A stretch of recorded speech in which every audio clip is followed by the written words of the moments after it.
Good evening, everybody. Your Excellency, Ambassador Dr. Mohammad Saeed Amin Khan, World Chair, and the distinguished guest in the World Summit 2021 of the International Human Rights Commission. I would immensely like to appreciate Your Excellency, the World Chair of the International Commission of Human Rights, personally, as well as the International Human Rights Commission itself for inviting me to the summit and giving me this opportunity to address the World Summit 2000. Distinguished keynote speakers, excellencies, delegates, and participants from across the world. As we all are aware, the year 2020 has just passed with the terror of the COVID-19 pandemic, with its aftershocks continued as of now. The health, education, economy, and many more vital affairs of the modern human world faced immense challenges and traumas. Our children have yet been facing anxieties about their future. Our economies have suffered heavily, thus pushing the poor people into a further difficult situation. Must gruesomely, thousands of people have lost their precious lives with impacts that are all visible before us. The pandemic appeared as a dangerous violator of human rights in the 21st century against the right to life. The chaos and disorder unleashed by this pandemic shattered many important efforts of the international community as well as national governments to transform human lives into social and economic better conditions and ending poverty. However, despite all those hardships and evil impacts of the pandemic, the global human society, international community, and national governments and citizens have not yet given up the hopes for a better time to come with recovery of losses. Although the challenges have multiplied, we all have strong confidence and hopes that we would move forward for a bit with a few spirit of international cooperation and support and mutual collaboration between individual nations. The pandemic has forced us to deeply ponder upon the weaknesses of the prevailing world seriously. This has put before us a reality and conviction that the world is interconnected for every sphere of human life and development affairs. It has tangibly taught us a lesson that no nation and no individual is fully competent to address the crisis of the type posed by this technology achieved by a single nation is not capable to protect its citizens' lives and the environment of better health. It has shown us that no one is able enough to face such crises alone, thus showing that every nation has to seek cooperation from others for building safety of people's life and prosperity globally. The crisis has tension and power competition is vital for the safety of people and key for the lasting continuity of humanity and its civilization. Most importantly, we have learned that our civilizations and progress are mutually dependent, and so we should not clash and compete against each other. Dear delegates, our challenges for economic prosperity have been added.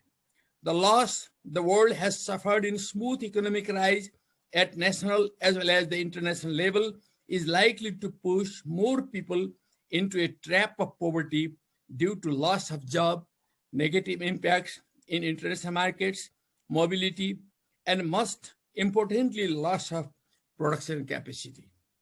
The negative impact on the economy will have results in investment in education, health, and environmental protection sectors. These impacts will ultimately have negative effects on actions needed a smooth march of the world towards better prosperity. Our trades and commerce may suffer harshly and unhealthily. Globalization may spread out. In this situation, the developing countries, where a large part of the poor population lives, may suffer more. Hence, the world human rights concern must stand not only to champion the causes of human rights at the individual level, but ought also to concentrate on constructing more just and equitable globalization by fostering responsibility of developed and stronger economies to invigorate the weaker and smaller economies across the world. This proposal includes added facilities and concessions from the developed and strong economies in international trade to the smaller and weaker economies. Hence, in the post-pandemic situation, this is a time for the human rights movement to inseparably be elaborately to connect with the world economy to the direction of new globalization. A strategy to connect the world by innovative collaboration efforts is thus indispensable. Excellencies, it has been a belief in South Asia based on lasting wisdom generated by our forefathers that the crisis is faced boldly with a cool head. There has been a wise saying that good birds choose good trees to rest. The crisis should teach us more wisdom for collaboration. We have come to a stage to think that the human rights movement must direct its efforts for international justice by making nations, policies, and development efforts more rational and humanly. Human rights missions and development missions must conjoin to produce a better world and proximity among people, nations, culture, and civilizations. Most importantly, the mission for human rights enhancement leading to the goal of the protection of human rights beings must unleash a pearl of new wisdom to connect, unite the world without hatred to ideologies, civilizations, and histories of societies. Asia in the past has produced immense wisdom in that direction, which is full of human rights, values, and milestones. I am therefore very hopeful that the 21st World Summit of the International Human Rights Commission will be able to set forth a rich departure to the new with human rights missions and movements connected with the prosperity of the millions of poor people of the world. I have a sincere hope that the summit will come with concrete ideas and projects to enhance the human rights agenda